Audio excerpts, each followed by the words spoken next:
मुल्क के 12-12, 13 साल के मासूम बच्चे जिस आदमी के लिए सड़कों पर आ सकते हैं, उसमें बात तो होगी। गांधी जी ने कहा है कि गोरों की पढ़ाई नहीं चाहिए। बस्ते नाली में डालकर बच्चे तैयार, कापी पेंसिलों को आग लगाकर बच्चे तैयार।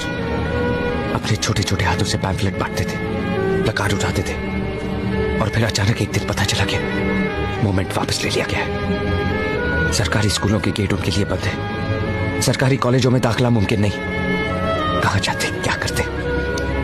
तुम्हें तो याद होगा, अगर लाला जी ने हम जैसों के लिए नेशनल कॉलेज नहीं खुलवाया होता तो दर दर की ठोकरें खा रहे होते।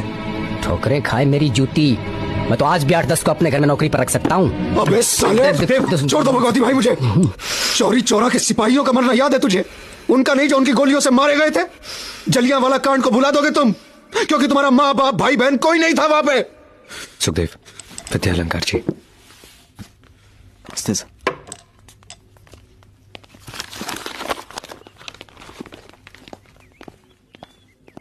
जानते हो अगर पुलिस पकड़ लेती तो क्या होता? पिटाई होती, जेल चले जाते। वहां सुख की नींद ही सोते, ये तसल्ली रहती कि हमने कुछ किया। तुम सोचते हो इस तरह 2-4 अंग्रेज लड़कों को मार देने से ये लोग बाज आ जाएंगे? नहीं आएंगे, फिर मारेंगे। और तुम्हारी मार के डर से अंग्रेज हमारा देश छोड़ के भाग जाएंगे। तो ठीक है सर, कुछ नहीं करते, चुपचाप बैठे रहते हैं। अरे चुप रहने को कौन कहता है? विरोध तो जरूरी है, लेकिन उसका भी एक तरीका होता है। अहिंसा। सिर्फ गांधी ही एक रास्ता नहीं है भगत।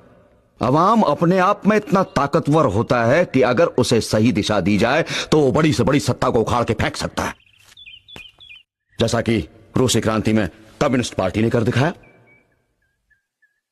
जो रूस में हुआ वो यहां भी हो सकता है, निश्चित रूप से हो सकता है। एक ऐसी पार्टी है जो वही कोशिश यहां कर रही है, जो डायरेक्ट एक्शन पर विश्वास रखती है। कौन सी सर? उस दिन कैंटीन में तुम लोग जिसकी बातें कर रहे थे, HRA, Hindustan Republican association. Join करना चाहोगे? Yes sir. बिल्कुल सर। सोच लो, ये रास्ता खतरों से भरा है। एक क्रांतिकारी के लिए उसकी पार्टी, उसका मकसद सब कुछ है। फिर उसके जीवन में ना कोई आराम, ना कोई खुशी, ना सुख, ना प्यार, ना घर, ना परिवार, कुछ नहीं। हम हर तरह की कुर्बानी देने को तैयार हैं सर।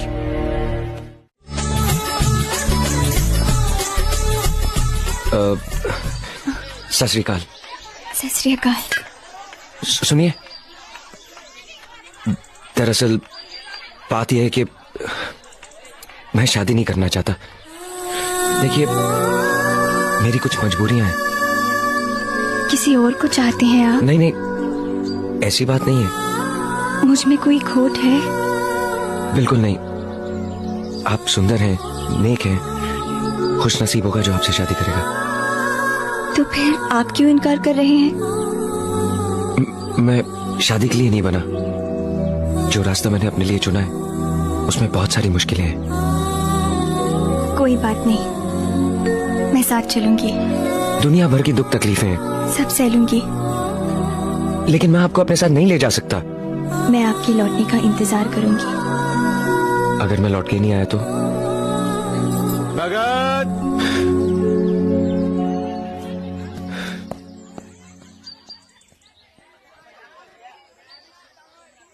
जनाब वालिद साहब, आपको याद होगा कि मेरे जनेऊ के वक्त बड़े पापा जी ने मुझे देश के नाम अर्पित कर दिया था।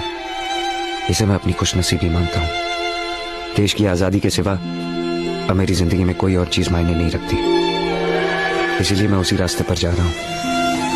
उम्मीद है आप मुझे माफ कर देंगे। आपका भगत।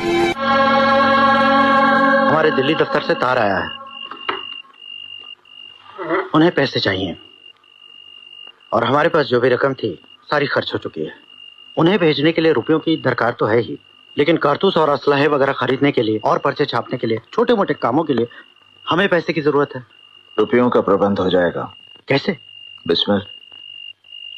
तो तय ये हुआ है, काकोरी क्रॉस होने के बाद ट्रेन रोकी जाएगी और वहीं सरकारी तिजोरी पे हमला होगा।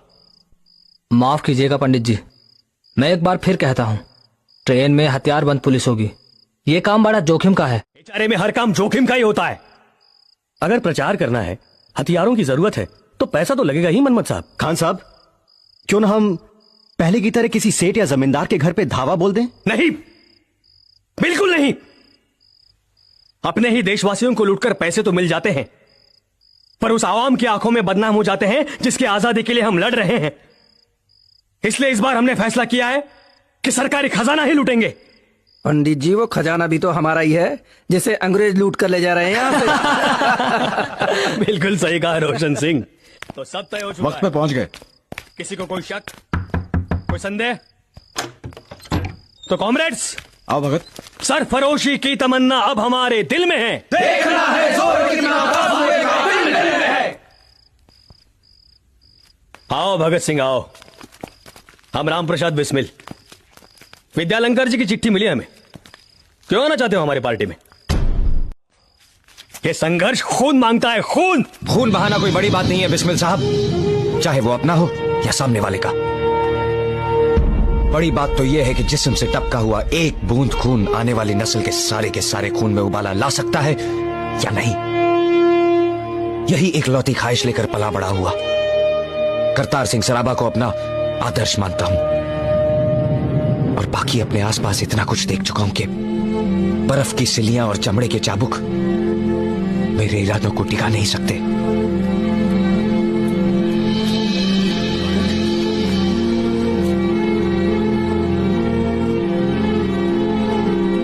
लौट के आने के बाद बहुत सारी बातें करेंगे। कॉमरेड्स, हमारे नए साथी भगत सिंह।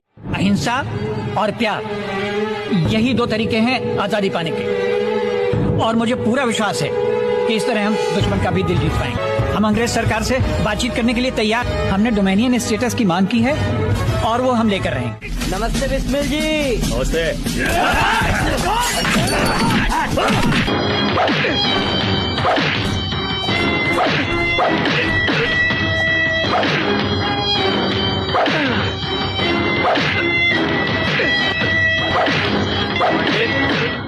बता दे उन्हें जो पूछ रहे हैं वो। अपने ये घाव देख, पागल मत बन। ये जितने घाव हैं सीने पे सब फूलों के गुच्छे हैं। हमें पागल ही रहने दे, हम पागल ही अच्छे हैं।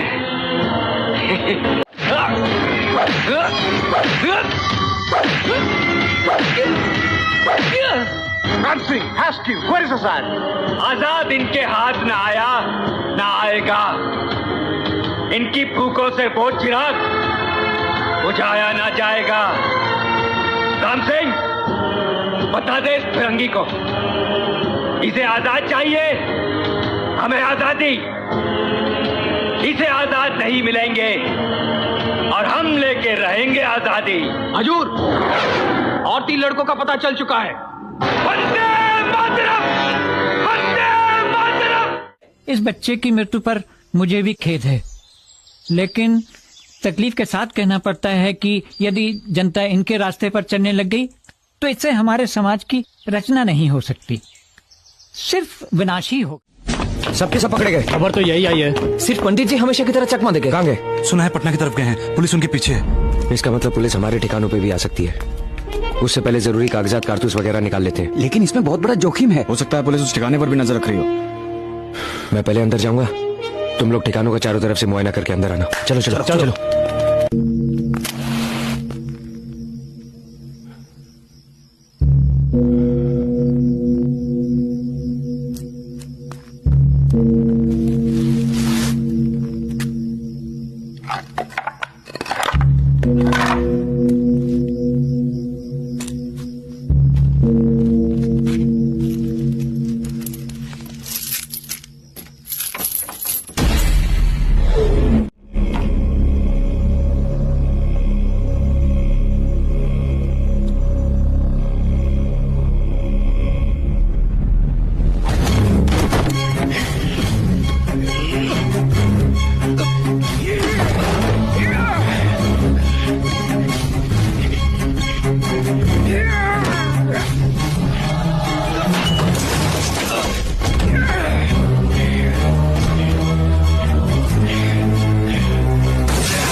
तुम कौन हो? बताओ कौन हो तुम कौन हो? बताओ कौन हो तुम? पंडित जी, ये हमारे नए साथी भगत सिंह हैं। भगत, ये चंद्रशेखर आजाद। तुम्हें अपना नाम बताना चाहिए था भगत सिंह, जान भी जा सकती थी। पार्टी का असूल है किसी अजनबी को अपना नाम ना बताएं। बिस्मिल जी से तुम्हारी तारीफ सुनी थी, आज देख लिया। पंडित जी, अखबार में जो कुछ भी छपा है क्या वो सच है? क्या सबके सब पकड़े गए? हाँ, सब खत्म हो गया। सालों साल की मेहनत, जमा जमाया ग्रुप सब एक झटके में खत्म हो गया। अब तो उम्र कैद के दौर चलेंगे, फांसियां होंगी। अभी बहुत कुछ करना बाकी था, सब खत्म हो गया। कुछ खत्म नहीं हुआ पंडित जी। शरीर कैद किया जा सकता है, विचार नहीं। दुश्मन आदमी को मार सकता है, उसके आदर्शों को नहीं। और जब तक आदर्श जिंदा है, पार्टी जिंदा है। हम उस आदर्श को अपने खून से सींचेंगे पंडित जी। हमारी पार्टी का मकसद है इनकलाब, और हम उस इनकलाब को आवाम तक ले जाएंगे, चाहे कोई भी कीमत देनी पड़े।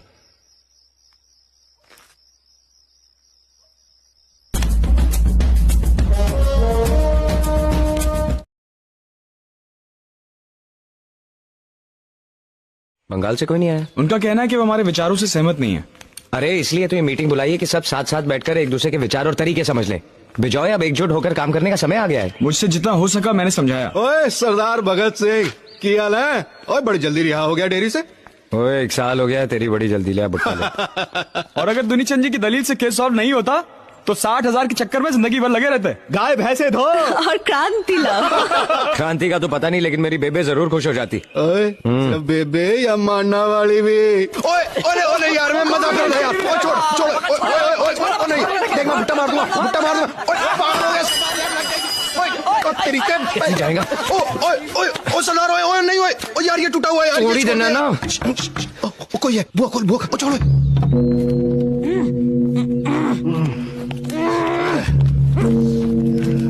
यशपाल, रसगुल्ले लाने गए थे, ये क्या उठा लाए? यहाँ का पता पूछ रहा था। कह रहा था पंडित जी ने भेजा है। कोड नहीं बताया तो उठा लाए इसे।